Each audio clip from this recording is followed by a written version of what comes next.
message, cette méditation, qui me concerne en réalité, mais le Seigneur a vraiment mis dans mon cœur qu'il fallait que je le partage aujourd'hui. Donc c'est avec joie que je le partage.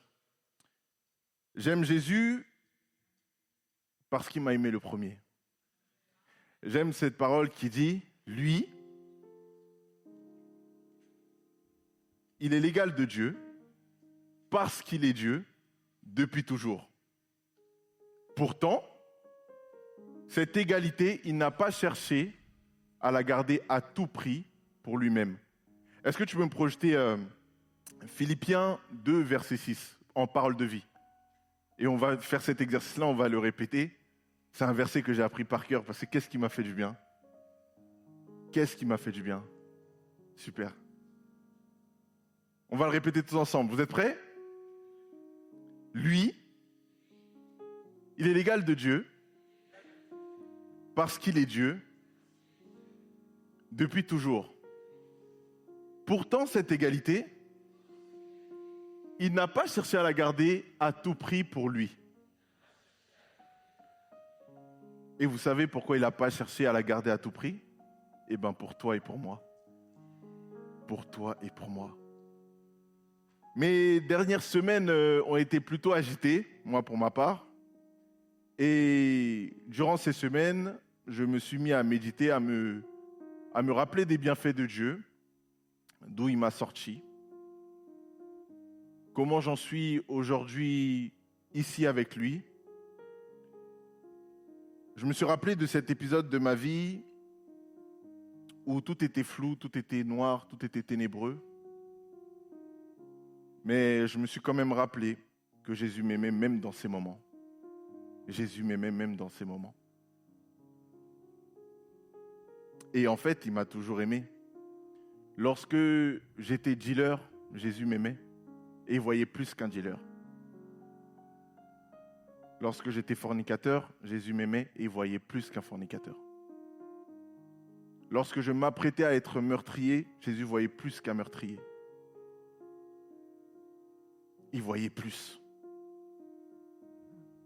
Peu importe ce que tu traverses aujourd'hui, et depuis ce matin, c'est confirmé, confirmé, confirmé, Jésus voit plus en toi. C'est vrai que parfois, nous l'homme, on est limité, on voit nos limites. On peut se projeter sur demain, mais encore demain n'est pas sûr. Mais Jésus voit plus. Et Jésus voyait plus. Aujourd'hui, quand je raconte ce témoignage, ça paraît tellement lointain, d'autres ne me croient même pas. C'est pas possible. Et j'ai un ami à moi qui est venu manger chez moi et qui me posait la question. En plein repas, on a arrêté de manger. Il m'a posé la question, mais comment c'est possible? Yann, comment c'est possible? Je comprends pas. Mais je lui ai dit, mais on croit au même Dieu pourtant. C'est le même Dieu qui a transformé Saul de Tarse. C'est le même Dieu qui dit dans sa parole qu'il utilise les choses viles pour sa gloire. Des choses qui n'ont pas d'intérêt pour les yeux des hommes. Mais Dieu l'utilise. Dieu voit plus en toi. Ce message, il est d'abord pour moi, mais il est aussi pour tous ceux qui sont venus pour recevoir quelque chose. Dans cette semaine agitée, je me suis posé 2 questions. La première question, est-ce que j'aime Dieu? Est-ce que j'aime réellement Dieu? La deuxième question, est-ce que je lui obéis? Troisième question, est-ce que je l'adore? Je peux me projeter Jean 4 au verset 23 qui nous dit ceci. L'heure vient, et elle est déjà venue, où les vrais adorateurs adoreront le Père en esprit et en vérité. Car ce sont là les adorateurs que le Père demande. Mais l'heure vient, et elle est déjà venue, où les vrais adorateurs adoreront le Père en esprit et en vérité, car ce sont là les adorateurs que le Père demande. Est-ce que je suis un adorateur? Et qu'est-ce qu'un adorateur d'ailleurs? Genèse 22 à partir du verset 2. Dans le contexte, on nous parle d'Abraham et d'Isaac. Et c'est la première fois où on va entendre deux termes. Le terme aimer et le terme adorer. Donc on va le lire ensemble. Dieu dit, prends ton fils, ton unique, celui que tu aimes, Isaac, va-t'en au pays de Morija et offre-le en holocauste sur l'une des montagnes que je te dirai. On continue. Abraham se leva de bon matin, sella son âne, et prit avec lui 2 serviteurs et son fils Isaac. Il fondit du bois pour l'holocauste et partit pour aller au lieu que Dieu lui avait dit. Le 3e jour, Abraham, levant les yeux, vit le lieu de loin. Et Abraham dit à ses serviteurs, restez ici avec l'âne, moi et le jeune homme, nous irons jusque-là pour adorer et nous reviendrons après auprès de vous. Malgré la douleur et l'incompréhension, Abraham a obéi. Malgré la difficulté de la situation, Dieu lui demande de sacrifier son fils qu'il aime, pour lequel il a une profonde affection.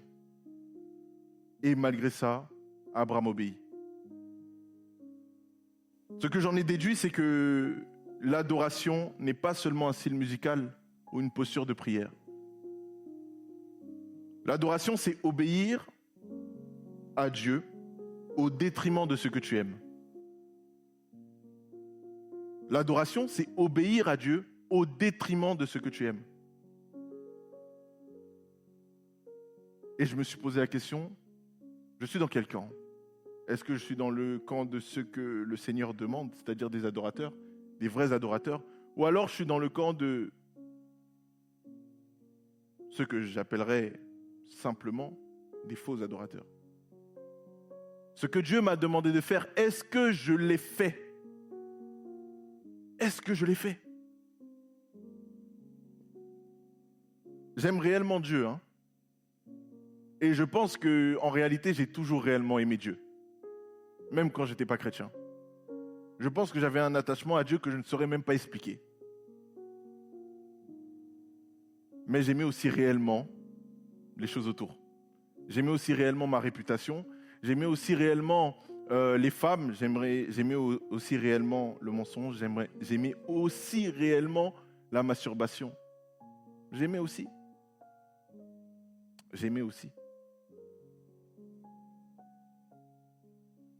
Et puis à force, je suis tombé dans ce que j'appellerais une forme d'illusion spirituelle, où quand il y a des chants, je pleure, je prie, je jeûne, mais je n'obéis pas à Dieu.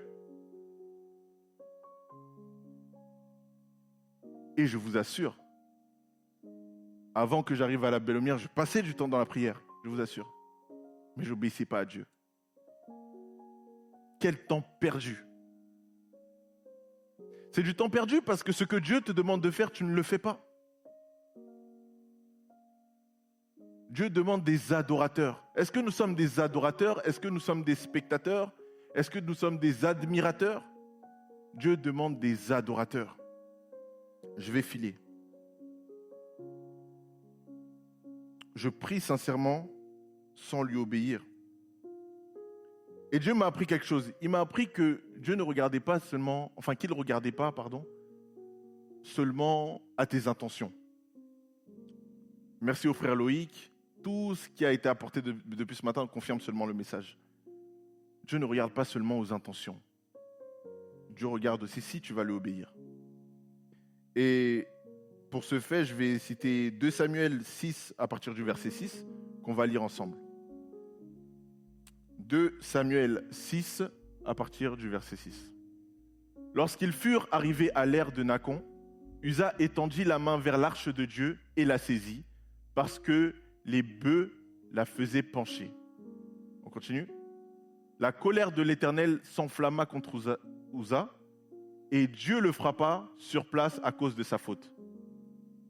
Uza mourut là, près de l'arche de Dieu. Je vous invite à venir le vendredi, vous saurez pourquoi Uza n'avait pas le droit de toucher l'arche. Vous saurez pourquoi. Vous voyez, on rigole, parce qu'on est là vendredi, mais les autres, ils ne savent pas de quoi on parle. Pourquoi est-ce que Uza n'avait pas le droit de toucher l'arche? Parce que Dieu ne lui avait pas autorisé à le faire. Ce n'était pas à lui de la toucher. Pourtant, combien même son intention était bonne, Dieu n'a pas regardé à ça. Il a regardé, est-ce que tu as obéi à ce que j'ai dit?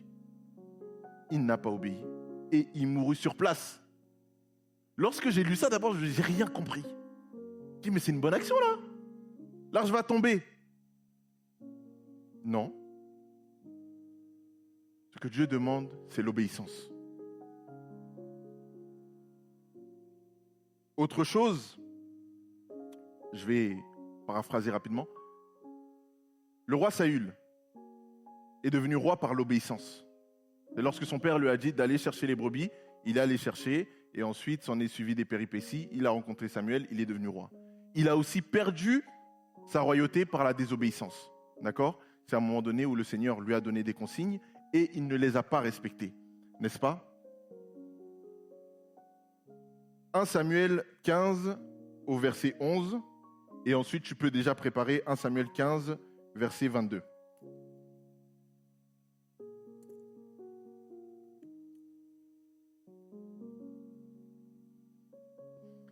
Très bien. Après la désobéissance, qu'est-ce qui s'est passé? Je me repens d'avoir établi Saül pour roi, car il se détourne de moi et il observe point mes paroles. Samuel fut irrité et il cria à l'Éternel toute la nuit. C'est Dieu qui parle.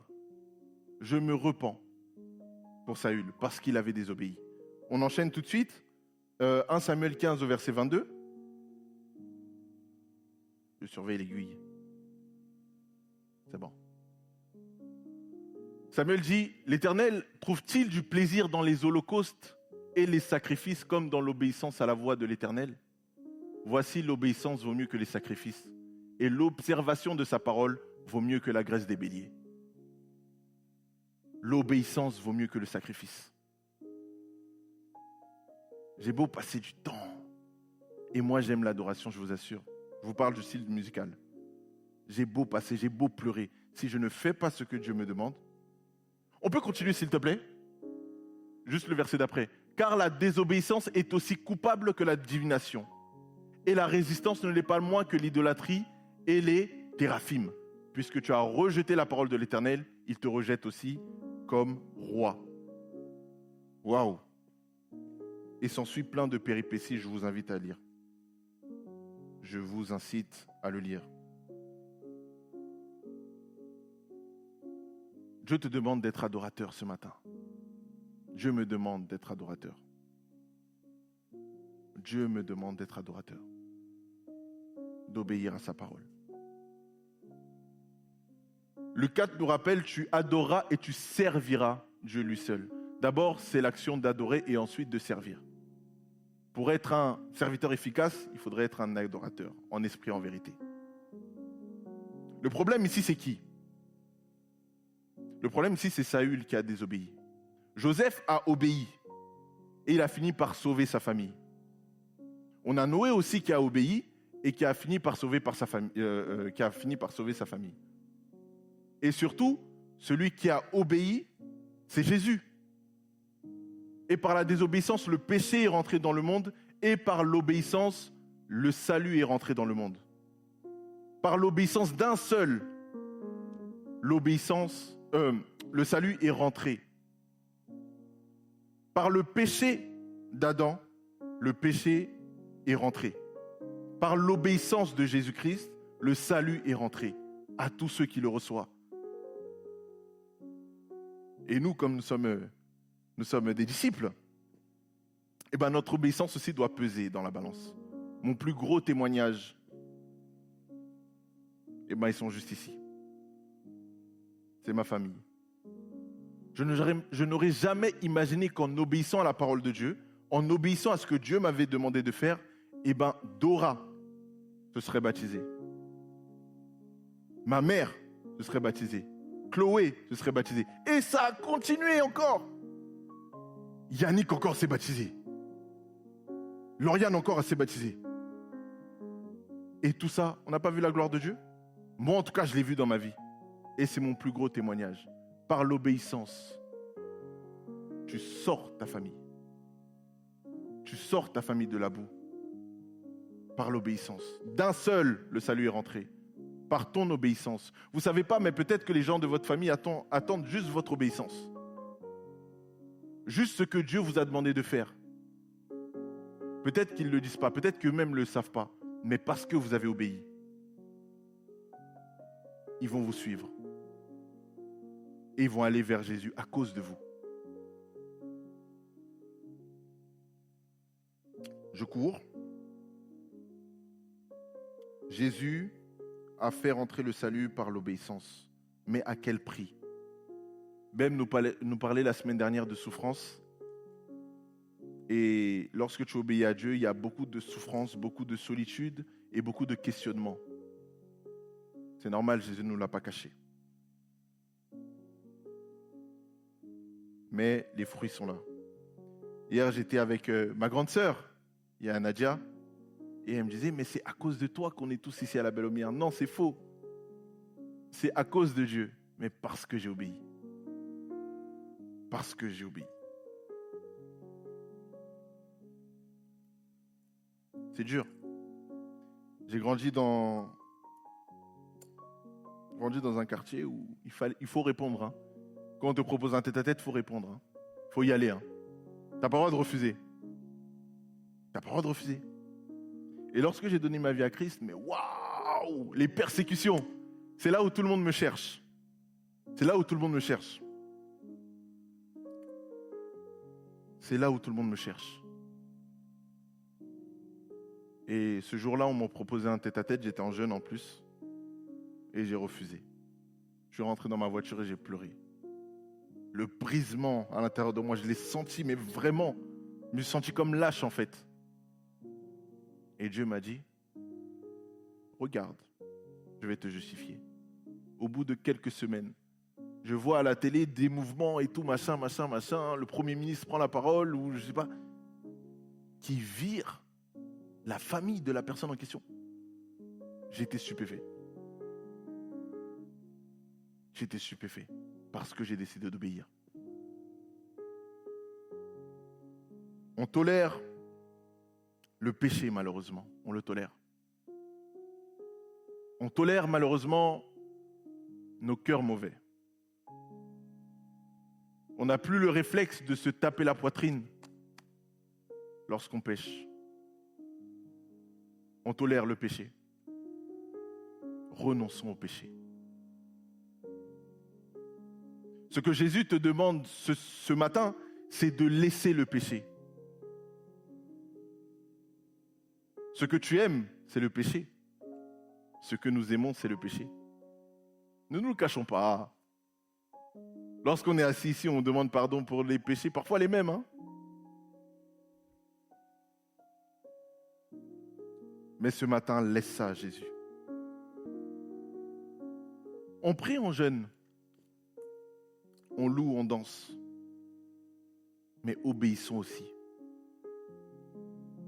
Obéissons aussi.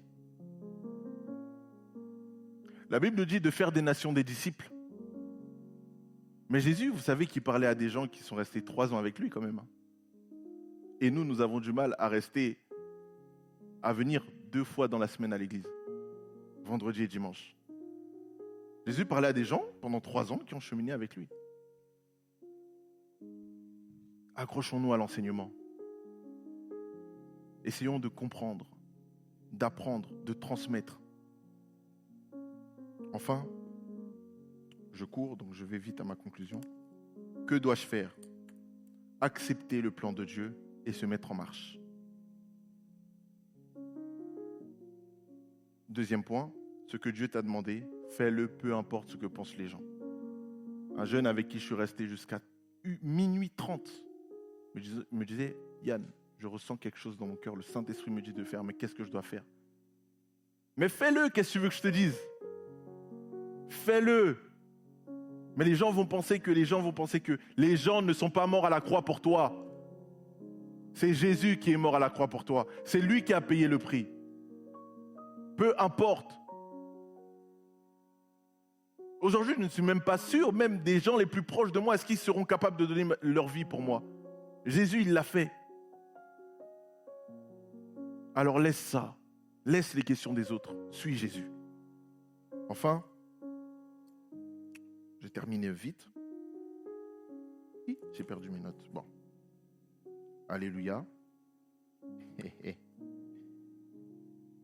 Le troisième point et le dernier point, aime Dieu selon Jean 14. Jésus va répéter 3 fois. En Jean 14, celui qui m'aime garde mes commandements. Ne laisse personne usurper la place de Dieu dans ton cœur. Et enfin, je vais lire un verset. Matthieu 7, 21, et je vais vous laisser dessus. Matthieu 7, 21. Ceux qui me disent « Seigneur, Seigneur » n'entreront pas tous dans le royaume des cieux, mais celui-là seul qui fait la volonté de mon Père qui est dans les cieux. On continue. J'ai plus le temps là, je cours. Plusieurs me diront ce jour-là, « Seigneur, Seigneur, n'avons-nous pas prophétisé en ton nom? N'avons-nous pas chassé des démons par ton nom? N'avons-nous pas fait beaucoup de miracles par ton nom ?» Alors je leur dirai ouvertement, « Je ne vous ai jamais connus. Retirez-vous de moi, vous qui commettez l'iniquité. » C'est pourquoi quiconque entend ces paroles que je dis et qui les met en pratique sera semblable à un homme prudent qui a bâti sa maison sur le roc. La pluie est tombée, les torrents sont venus, les vents ont soufflé, se sont jetés contre cette maison, mais elle n'est point tombée parce qu'elle était fondée sur le roc. Mais quiconque entend ces paroles que je dis et ne les met pas en pratique sera semblable à un homme insensé qui a bâti sa maison sur le sable. La pluie est tombée, les torrents sont venus, les vents ont soufflé et ont battu cette maison. Elle est tombée et sa ruine a été grande.